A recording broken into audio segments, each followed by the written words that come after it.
Now, Mr. Ziccardi, the Director of the Wildlife Care Network, OWCN. Great. Thank you very much. Mr. Chairman, members of both committees, thank you very much for the invitation to speak today. As was said, my name is Michael Ziccardi, and I'm the Director of the Wildlife Care Network, which is a program of the Wildlife Health Center within the School of Veterinary Medicine at UC Davis. In 1990, when OSPR was formed through passage of the Lemper-Keene Sea Strand Oil Spill Prevention and Response Act, in addition to the charges of ensuring best achievable protection of coastal and marine resources, OSPR was also charged with establishing rescue and rehabilitation stations for seabirds, sea otters, and other marine mammals, for ensuring that these facilities are in a constant state of preparedness, for providing best achievable treatment of wildlife oiled in the marine environment, and for considerations of all feasible management alternatives for operation of this network. These priorities were established to address a number of different needs identified during both the Exxon Valdez oil spill as well as the American Trader incident here in California. First, to develop substantial readiness for wildlife efforts prior to a spill occurring, thereby decreasing response time and initial startup costs. To standardize the care and response structure throughout the state, no matter where a spill may occur. To bring all interested parties, from academic institutions to zoos and aquaria to rehabilitation organizations, into the readiness and response structure through strategic partnerships, and to base care decisions on best available science. In 1994, the OWCN was established directly by the administrator to implement these provisions, with the operations shifting to the UC Davis campus in 1997 when technology development and research into the effects of oil on wildlife were added to the mission. Since that time, because of the success of the program, additional responsibilities have been given to the OWCN, expanding from animal care to also incorporate proactive capture in 2008 following the Casca-Busan oil spill, hazing or deterrence of animals from oil spill areas in 2009, and field stabilization of affected animals, or providing initial first aid to animals in the field in 2012. Since the establishment of the OWCN, accomplishments of note have included inclusion of 31 different member organizations throughout the state that agree to work cooperatively and under a single management structure for oil spills. The establishment of 12 primary care facilities, which are facilities that have the ability to collect, care for, clean, and release oiled wildlife, as well as an additional 14 stabilization facilities that can provide that initial first aid, all of which were staged in areas of greatest risk for oiled wildlife response. We've effectively responded to more than 80 spills and successfully cared for more than 8,000 oil birds and marine mammals within California, as well as also assisting nationally and internationally as needed, including to the Deepwater Horizon oil spill at no cost to California operations. We've also trained more than 2,500 animal capture and care staff and volunteers that are immediately able to respond to spills should they occur. And we've allocated more than $2 million towards more than 120 research projects specifically aimed at better understanding the effects of oil on wildlife and how to better treat those animals. The structure of the OWCN was and is based more on a successful business model than a standard university program, with an extensive business plan and an advisory board made up of industry, academic, management agency, and rehabilitation representatives assisting in the vision of the network on behalf of the administrator. Since its inception, the OWCN has grown to one of the most successful and professional oil wildlife response organizations in the world, acting as a global model for effective agency, university, non-governmental cooperation. When the OWCN was managed directly by OSPR from 1994 to 1997, funding for the program was directly included within the OSPR budget. In 1998, after the program moved to UC Davis, a direct annual appropriation of $1.3 million from interest off in the Oil Spill Response Trust Fund was approved by the legislature for funding of the network. Over almost 20 years, through fiscal responsibility and maintaining an overhead rate of less than 10%, the necessary funding to support OWCN's ever-expanding complexity and scope of operations has needed to be increased only twice. A single increase of $1.3 to $1.5 million in 2007 via AB 1220, And once proactive capture was added to the OWCN's mandate after Casco Busan and increased to $2 million per year in 2009 via AB 2911. However, since 1998, the surplus money investment fund rate has decreased to approximately 0.25%, and on a trust fund at a maximal value of $55 million, this generates approximately $135,000 of revenue. The OWCN has been able to be funded at its full allocation until this fiscal year on previously accrued interest. However, for 2013-2014, it is estimated that only $1.3 million remain available to the OWCN in income from the SMIF. This means that as of February 2014, no funding will be available to the program without a significant change in either the revenue stream or amendment of existing law.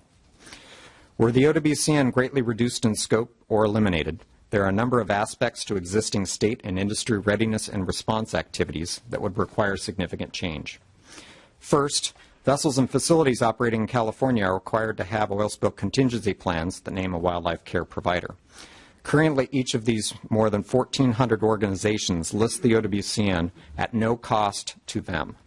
Should the OWCN no longer be So in other words, you're assisting those companies in complying with the law. Exactly. And it's no additional cost to them by listing us within their contingency plan.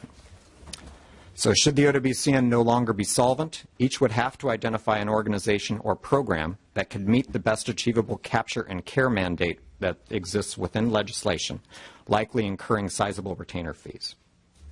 Second, the OWCN currently works on behalf of OSPR to coordinate with each wildlife organization within the state during spills, providing a unifying management structure for response, standardization of cost via board-approved response rates, and reporting all necessary data to the command structure during spills.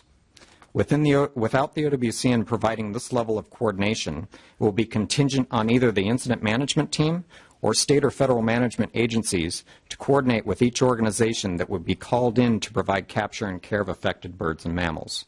The identification of appropriate facilities and necessary equipment may need to be developed rapidly at the time of a spill, thereby potentially increasing costs and decreasing the cohesiveness of an integrated response. Third, the OWCN trains and equips all of its member organizations to be able to immediately respond in a unified manner under standardized protocols and procedures that are specified in California's Wildlife Response Plan, which is also a portion of the regional contingency plan and all area plans as well by extension. Those plans are tested and exercised through dozens of drills yearly with plan holders and are based on the best achievable science.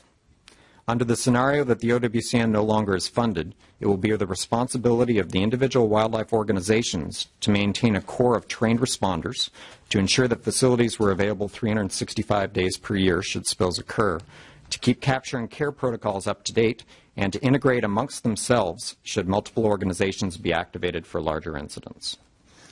Fourth, the OWCN is the only source of dedicated research funds currently available to exclusively test and evaluate methods of caring for animals more efficiently and to better understand the impacts of oil and oil spills on wildlife and their environments. Should these funds not be available, it is likely that future changes to capture and care protocols, as well as the technology to respond to animals in crisis, will not advance in as rapid a manner as now occurs. Lastly, through the OWCN's outreach and educational components, including hotlines for both wildlife reporting as well as volunteer opportunities, the public has a source of excellent information related to the effects of oil on wildlife and the systems that are in place should spills occur. Were the OWCN not funded to carry out these actions, it would again be directly contingent on the wildlife agencies and or the wildlife rehabilitation groups to inform the public on best practices on approaching, collecting, transporting, and caring for animals that may also be of significant risk to their health, as well as having to directly manage the outpouring of requests to help during spills by the residents in those areas. So in closing, I want to thank you for the opportunity to speak with you today on the Oil Wildlife Care Network, its importance to California's world-class readiness and response programs, and the potential consequences of not identifying a means to continue its operations. I'd be happy to answer any questions you might have, and again, thank you very much for allowing me to speak. Thank you. So just to follow up a little bit on that, so any vessel or platform that is moving oil into California needs an oil spill preparedness plan Above a certain level, yes, sir. above a certain level, and by your existence, they just need to list you That's correct. as the wildlife provider. If you did not exist, or if that facility didn't exist, then they would be needing to go out and negotiate with a provider. Under the existing policies that Yeah. are here, yes, they would have to identify an organization that could provide the best achievable capture and care of wild wildlife in California. Okay. Yeah, and if you didn't exist, I mean, your point about the best practices as well as the coordination of all of those practices and that network is also well taken. Have you then assessed, we're learning more and more about the different materials that get used for oil well stimulation, and as I understand it, whether it's fracking or acid matrix or other, they'll often inject materials in the ground, and so during that point they're transiting through whatever pipeline or well in and then potentially out, and they also store those materials then back in the then emptied oil field. Have you done any assessments on wildlife for the potential for those different materials being combined with the oil and the impacts on wildlife? Not as of today. We do fund $250,000 a year in projects to external researchers. There are researchers that are interested in looking at the toxicologic impacts of those compounds. Another portion of our program being based at the university, we do monitor the research that's going on very carefully, especially that relates to oil wildlife, and act as a collection and a resource for both industry as well as agencies for that type of information. So funding it as well as keeping track of it, trying to figure out exactly what those potential impacts are, and then using that information to base future readiness capacity is a core element for our program. Okay, good. Other questions from the committee? Ms. Atkins. Thank you, Mr. Chairman. If I could, I had to step out to talk to a mayor from one of my cities, and I have a short question for Mr. Cullen. Is it okay if I back up and... Sure. Okay. And he's also on the next panel, so either now or next panel, but go ahead. Oh, you know what? I can do it under the next one. Okay. Your choice. I didn't mean to divert you, but... No, it works under the next one. Thank you. Okay. Okay. Other questions from the committee? No. All right. I want to thank this panel very much.